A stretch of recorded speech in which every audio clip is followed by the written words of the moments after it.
everybody. I was adding one more map, and you can see what it is here. So just go back and start the show, though. I was like, I forgot to put that in there.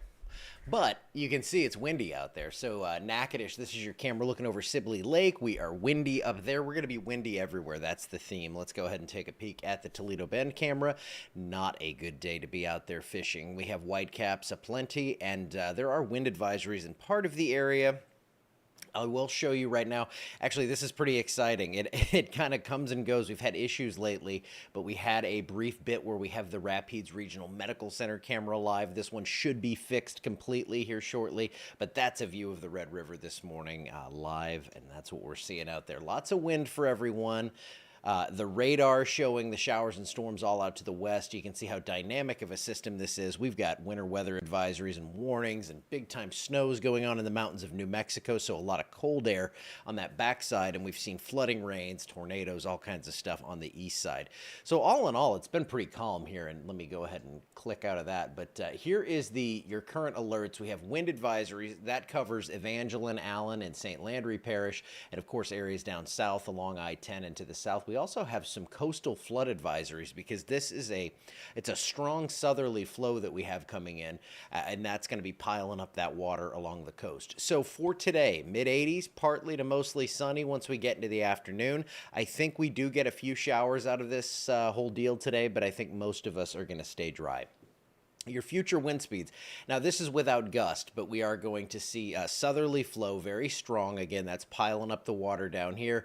Wind gusts easily hitting 30 miles per hour, especially in that advisory area. And then they come down a bit for tonight, but a general southerly flow. You notice that front coming in from the west here, and by tomorrow, that's going to really increase our rain chances. So we're looking at a decent shot at some severe weather to our west today. I think a low-end chance for that locally tomorrow. But from right around Rolla, Missouri, down to Fayetteville, Arkansas, Oklahoma City, up around Paris, Texas. An enhanced risk for severe weather is in the forecast there. That slight risk extends down toward College Station, and a marginal risk that even clips parts of our area. For tomorrow, it becomes a much lesser risk area, and we go down to that level 1 as opposed to the level 2 and 3 of 5, and we get a marginal risk for severe weather right here across the middle of central Louisiana, covering most of our area. I don't see a big outbreak out of this, but I do think we'll get a couple of storms that could get warned. Here is Futurecast going through today.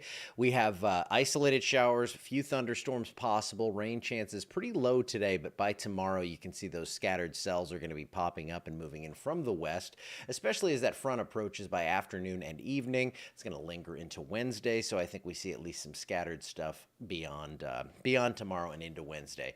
Okay, let's talk about this insanity that's going on out in the Caribbean and eventually the Gulf of Mexico, and it looks like it's really weird and it's coming our way. We're going to talk about that in a second. Let me make sure I have this one map up here that I wanted to show you. Yeah, okay, cool. All right, so we're going to just go ahead and take a look at 18. I don't believe this has been upgraded. I think this is still a potential tropical cyclone.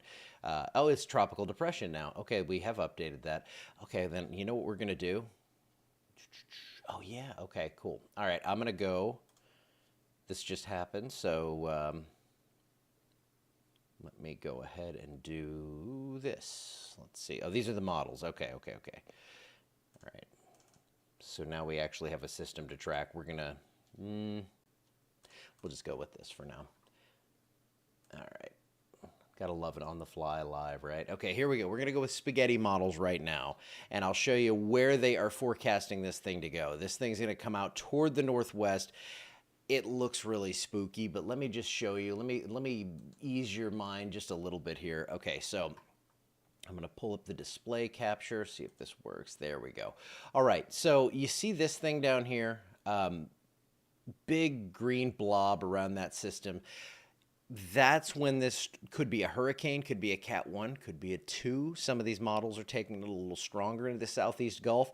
So you've got this down here, but watch what happens as I advance this through. This is the Tropical Tidbit site, and this thing is awesome for model data. This is showing basically your mid-level moisture from just below jet stream level down to about 10,000 feet. And watch what happens as we step forward. Kind of looks spooky, but look at this brown coming in on the backside. We're talking like 10, 15% relative humidity. A hurricane, a tropical storm, a shower in the high plains cannot survive in this. So watch what happens as that gets into the core of this system. You see that low pressure coming to the west right into that brown stuff, that really dry air. That's going to crush this thing along with some wind shear because we have a big, powerful low pressure, lots of energy, lots of moisture on the north side of that, and that dry air getting pulled in that southwestern flank. So that takes us down to about 1,002 millibar low pressure on this model. This is the GFS, and just that's not going to be a problem. I mean, you can see it really absorbs it. Dry air just kicks that thing east of us. So while it looks kind of scary, it's not something that we are going to be worried about overly around here. Okay, let's go ahead and get the display capture off, go back to this, and when I hit the space bar and I'm highlighting the wrong thing, that's what happens. Okay, here we go. There we go. All right, tropical satellite showing that we do have Tropical Depression 18 now officially down here. This thing, as it heads up toward Cuba, could easily become a hurricane. And now I'm really going to do something on the fly because since we actually have this this new system that has developed, I'm going to go ahead, like we officially have a system now, I'm going to go ahead and put the actual track on this thing up here. So let me go ahead. I'm just going to add that in right here. Make sure we're updated on that. Time settings. All right, we got the latest update. We're good to go. 18. All right. Okay, so sorry. That's all right though. We're friends around here. We can adjust things on the fly like this. Let me take you through 18's track, and this is what we have on Tropical Depression 18 now that is officially a tropical depression. 35-mile-per-hour winds as this heads toward the northwest. Looks like we get a hurricane out of this. You see we have a hurricane up here just on the western tip of Cuba, Cat 1, 80 miles per hour. As this continues on toward the northwest, yes, it looks a little scary out there. We get a tropical storm out here, I mean, pretty much 150, 175 miles southeast of Grand Isle. It's weakening here. I think it could be weakening even more, and it's going to be tough to say exactly where this comes in, but with dry air coming in and just absolutely chopping the top off of this thing, I just don't see any real big threat locally for anything, apart from maybe some showers, but I really think that dry air is going to win out. So yes, this track looks scary, but we're not going to worry about this right now. I don't think this becomes a major issue for anyone. I think outside of this, we get 1 to 2 more inches of rain through Sunday, and let me pull those comments and stuff back up. There we go. Now I can see stuff. All right. Yes, going on the fly is fun. All right, so this is what we have rain-wise through Sunday. It looks like a couple inches are possible. Nothing that we can't handle now that we're past the Pecan Festival.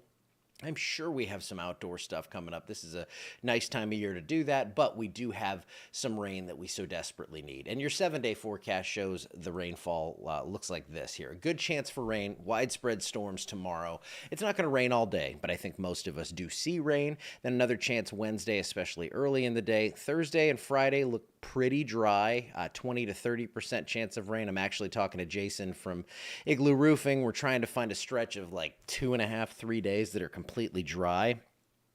And yes, a month ago we could have done this, you know, every day of the week, but we're not doing that right now. We have at least some chances. He's trying to pour a big foundation. I'm like, it's hard for me to say, you know, without any risk, because you don't want to risk that kind of stuff. So if you are in that business, in the concrete business, you're wanting to pour foundations, it's tough over the next 7 days because we're going to see a lot of dry time, but I can't rule out some showers mixing in there. So not the best news there, but for the ag folks that need the rain, we do have a lot of it coming, and then it looks like beyond this into mid-November, we're going to keep some rain in the forecast with above normal, kind of unsettled precipitation patterns in the area. We're going to get showers and thunderstorms, I think a couple more rounds in mid-November, so it looks like we're breaking free of the dry stuff. It's going to stay pretty warm, though. I think we do cool into the 70s. We saw that in the 7 days, so we'll have some 70s during the day, 50s at night. We get a couple of cold fronts to come through, but no, I do not see the big winter or late fall kind of cold front that I know a lot of you are itching for. So I'll be updating things. I'll actually post a little text deal on what we have on the tropical system,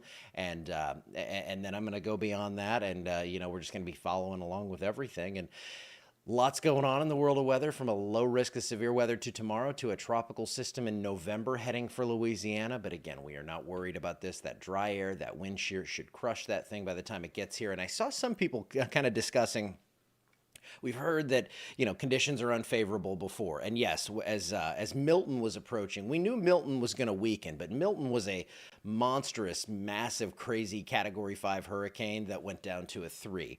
This is not going to be that strong at the beginning, and it's going to encounter much more hostile conditions. So if we have even a Category 2, I think this one is going to really get destroyed by that dry air and that wind shear. So this one is a little bit of a different setup, and that is owing mainly to the fact that we are into November, where we get a jet stream that comes all the way down into the Gulf of Mexico, and we get these dynamic systems that can help shred hurricanes. That's why we typically end the tropical season in this area before this date, even though it officially goes until the end of November. That's usually for stuff out in the open Atlantic, way down in the Caribbean, maybe clipping Florida. But this is a unique scenario, as we have been saying, and we'll be watching that very closely, but we're not worried. All right, I'll see you guys later. See you tomorrow. I'll be posting stuff about all the craziness here in just a bit.